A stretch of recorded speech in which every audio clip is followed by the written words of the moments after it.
ভালো লক্ষণ নয়, খুবই বাজে লক্ষণ। বিচার একটা বিচারের অন্য জিনিস, পলিটিক্স হচ্ছে অন্য জিনিস।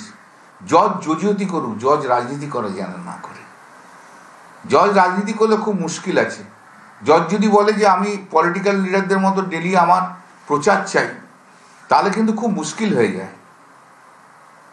জজের কাজ প্রচার চাওয়া নয়, জজের কাজ হচ্ছে বিচার করা, এবং সেই বিচার করার কাজটা খুব কঠিন কাজ। It's not a very easy work to do. Kalyan, কয়েকটা প্রশ্ন তো উঠছেই স্বাভাবিকভাবে। প্রথম হচ্ছে দুর্নীতি, তৃণমূল নেতাদের মন্ত্রীদের গ্রেফতার করা, দ্বিতীয়ত সিবিআই তদন্ত, তৃতীয়ত অভিজিৎ গাঙ্গুলি। আজকের রায়ে কি মনে করছেন সবগুলোই ভুল প্রমাণিত? আপনি যে প্রথমটা বললেন, প্রথমটা যে বা দ্বিতীয়টার সঙ্গে এই রায়ের কোনো সংযোগ নেই। যে গ্রেপ্তার হয়েছে, যার বিচার হচ্ছে, সে গ্রেপ্তার হচ্ছে, বিচার হচ্ছে, বিচার হবে, তার জন্য কোনো অসুবিধা নেই, তাতে কোনো। সেকেন্ডটা বললেন সিবিআইয়ের তদন্ত হেন তেন, তার সঙ্গে কোনো সম্পর্ক নেই। সম্পর্কটা হচ্ছে এই 32,000 চাকরিতে কোনো করাপশান হয়েছে কিনা, সেই করাপশান কেউ প্রমাণিত করতে পারেননি। শুধু অভিজিৎ গাঙ্গুলি শুধু বলে গেছিলেন করাপশান করাপশান করাপশান। আরে করাপশানটাকে প্রুভ করতে হবে, সেটাই তো আজকের জাজমেন্টে। কে বলেছে করাপ্টেড? ওনার নিজের পারসেপশনে করাপশান বললে তো হবে না, এইটাই ওনার ভুল। ওটাই উনি পলিটিক্যাল ভিন্ডিকটিভ নিয়ে, পলিটিক্যাল মোটিভ নিয়ে উনি এটা করেছিলেন, সেটাই ভুল। যদি কেউ করে এরকম পলিটিক্যাল ভিন্ডিকটিভ অ্যাটিটিউড নিয়ে, শুধু সিপিএমের লোকগুলোকে দেখার জন্য যদি কোনো কেউ করে, তাহলে সে কিন্তু অন্যায় করবে। আজকে দাদা সুপ্রিম কোর্টে আরেকটা রায়, যেটা জানেন আপনি, যে এই যে অনুপ্রবেশকারী বলা হয়, আজকে সুপ্রিম কোর্ট বলেছে সোনালী খাতুনকে ইমিডিয়েট ফিরিয়ে আনো। এটাও তো একটা বড় বিষয়। হ্যাঁ, সোনালী খাতুন। প্রাথমিকে 32,000 চাকরি বহাল, অভিজিৎ গঙ্গোপাধ্যায়ের রায় খারিজ। 2023-এ 32,000 চাকরি বাতিলের রায় খারিজ। দেখুন কি স্লোগান উঠছে, দেখুন।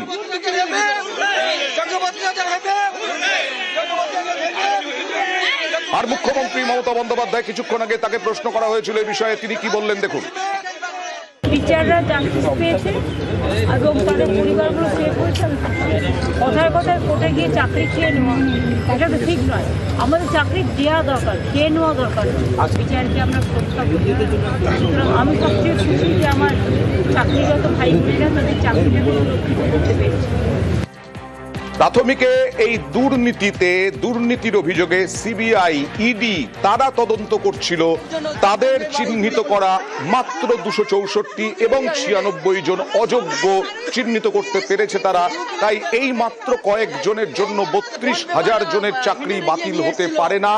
9 বছর পর, মানে 2016 সালে তারা এরা চাকরি পেয়েছিলেন। যারা আজকে আনন্দে উদ্ভাসিত, তারা চাকরি পেয়েছিলেন 2016 সালে। 2025-এ তাদের চাকরি গেলে বিরাট একটা প্রভাব পড়তে পারে। তাই আজকে সেই 2023-এর নির্দেশ খারিজ করে দিল ডিভিশন বেঞ্চ। আজকে আনন্দে কারো চোখে জল, মিষ্টি মুখ, আলিঙ্গন সমস্ত হচ্ছে হাইকোর্ট চত্বরে। দেখুন আনন্দের ছবি।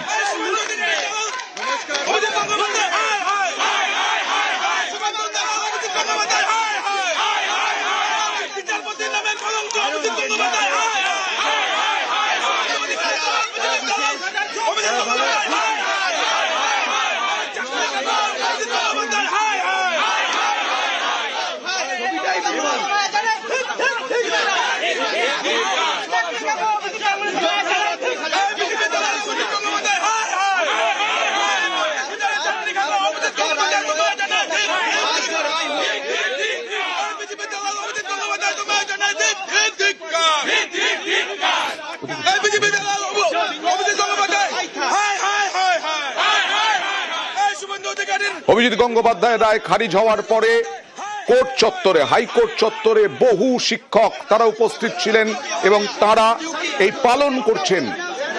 কথা বলবো প্রতিনিধি অর্ণবের সঙ্গে। অর্ণব, ওই বিষয়টা আরেকবার জানতে চাইবো। যারা এই মুহূর্তে নিউজ 18 বাংলায় চোখ রেখেছেন, 264 এবং 96, তার বাইরে আর কোনো অযোগ্য চিহ্নিত করতে পারেনি ইডি বা সিবিআই।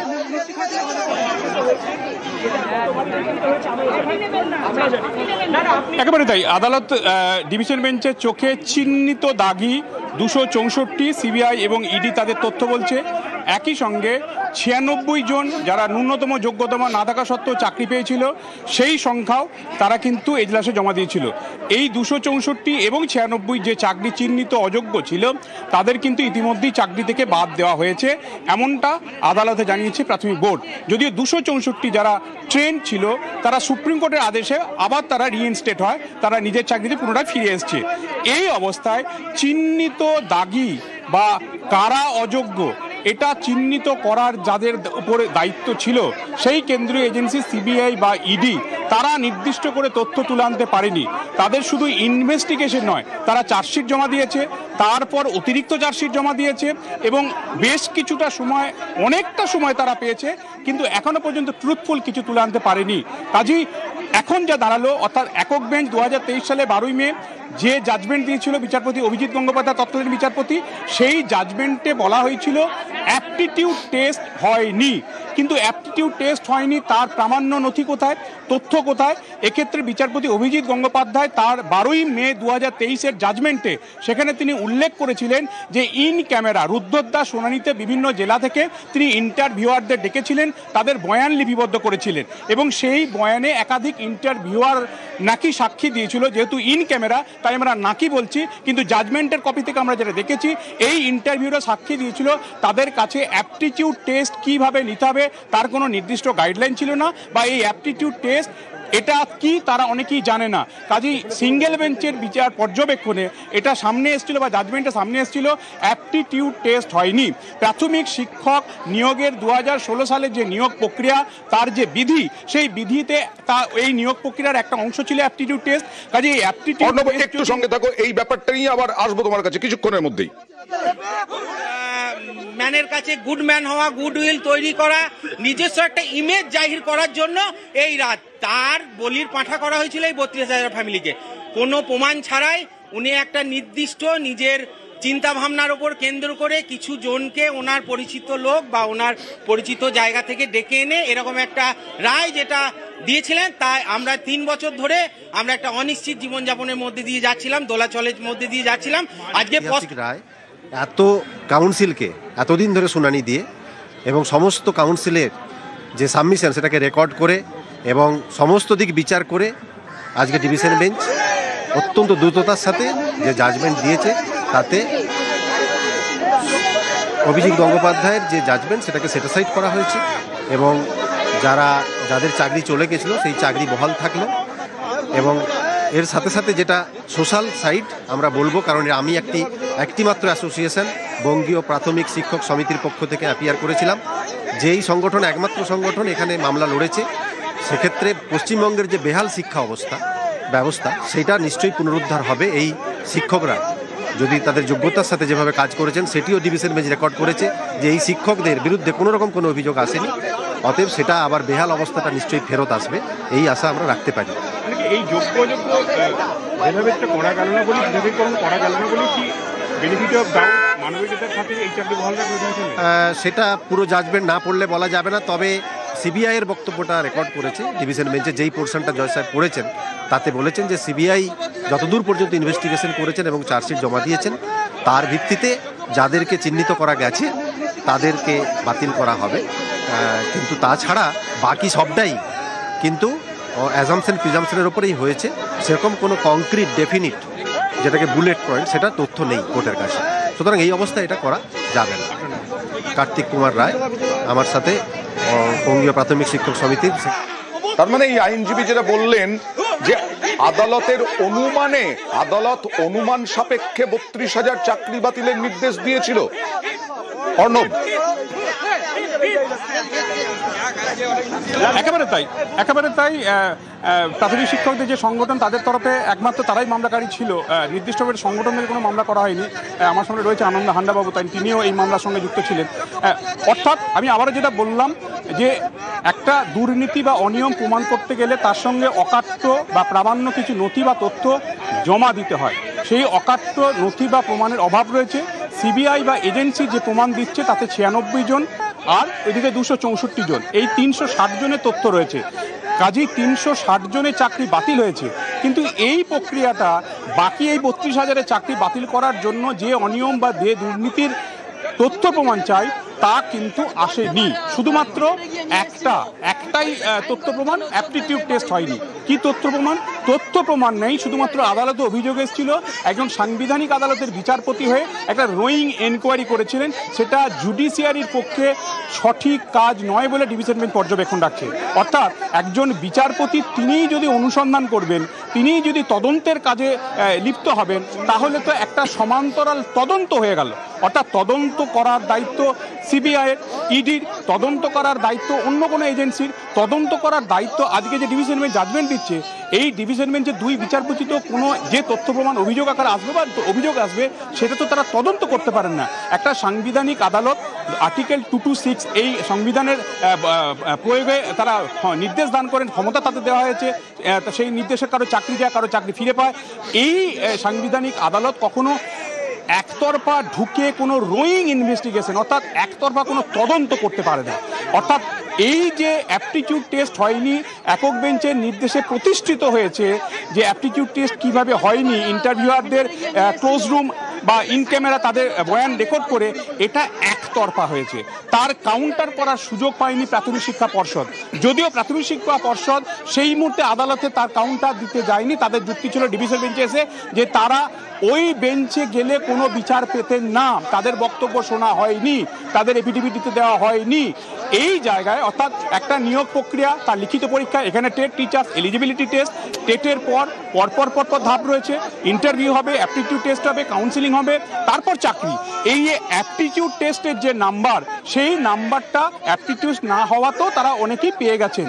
এইখানেই বৈষম্য হয়েছে, কিন্তু অ্যাপটিটিউড টেস্ট যে হয়নি, বিচারপতি রোয়িং এই মুহূর্তে অর্ণব আসবো তোমার কাছে। এই মুহূর্তে আমার সঙ্গে রয়েছেন বিজেপি মুখপাত্র দেবজিৎ সরকার। দেবজিৎ, আপনি তো জানেনই যে পর্যবেক্ষণ হাইকোর্ট দিল যে 264 এবং 96 জন এদেরকে অযোগ্য বলে চিহ্নিত করতে পেরেছে সিবিআই এবং ইডি, তার বাইরে নয়। এবং আদালত অনুমান সাপেক্ষে 2023-এ এই নির্দেশ দিয়েছিল চাকরি বাতিলের, চাকরি বহাল রইল। তৃণমূল বলছে বিচারের বাণী নীরবে নিভৃতে কাঁদে, বারবার চাকরি খাওয়ার চেষ্টা করছে, সরকার তো চাকরি দেওয়ার চেষ্টা করে। সরকার চাকরি দেওয়ার চেষ্টা করে, এটা হওয়া উচিত, এটাই তো গভর্নেন্স। কিন্তু তৃণমূল কংগ্রেস যেভাবে চাকরি দেওয়ার চেষ্টা করেছে, সৎরঞ্জন অসৎরঞ্জনদের চায়ের দোকান, পানের দোকান, পাড়ার মোড়ে মোড়ে দাঁড় করিয়ে ঘুষ নিয়ে, তার প্রভাব পশ্চিমবঙ্গের মানুষের উপরে পড়েছে, সমাজের উপরে পড়েছে।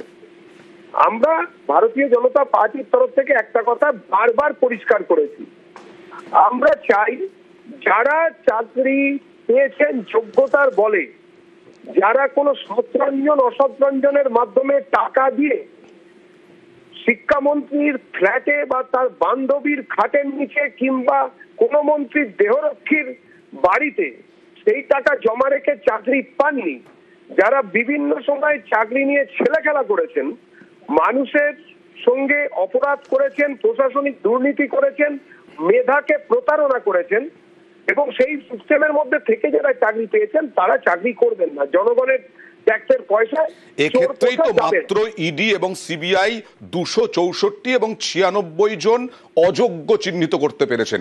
তাছাড়া তো 32,000 মানুষ যারা চাকরি করছেন তাদের চাকরি বহালই রইল। দেবজিৎ, বহাল যদি থাকে এটা তো ভালো কথা, কিন্তু যোগ্যতমদের বহাল থাকা উচিত, যোগ্যদের বহাল থাকা উচিত।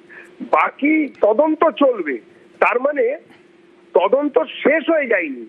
এবং মহামান্য ডিভিশন বেঞ্চ একথা বলেননি যে তদন্তটাই শেষ হয়ে গেছে, সবাই সন্দেহের ঊর্ধ্বে। যারা রইলেন তাদের মধ্যে যদি কেউ এইরকম ব্ল্যাক শিপ থেকে থাকেন, তারাও এখন থেকে ভাবতে থাকুন, তাদের কিন্তু চাকরি যেতে পারে। আমরা কারো চাকরি খাওয়ার পক্ষে নই, কিন্তু বেআইনিভাবে দুর্নীতিগ্রস্ত অবস্থায় চাকরি করা, এটার আমরা তো প্রতিবাদ করবই, এটাই তো স্বাভাবিক। বেশ। আর ইতিমধ্যেই শিক্ষামন্ত্রী ব্রাত্য বসু তিনি এক্স হ্যান্ডেলে পোস্ট করেছেন, লিখেছেন, আজ মহামান্য হাইকোর্টের ডিভিশন বেঞ্চের রায়ের পরিপ্রেক্ষিতে প্রাথমিক শিক্ষা পর্ষদকে অভিনন্দন জানিয়েছেন। হাইকোর্টের সিঙ্গল বেঞ্চের রায় বাতিল হয়েছে, 32,000 প্রাথমিক শিক্ষকের চাকরি সম্পূর্ণ সুরক্ষিত রইল বলে তিনি জানালেন।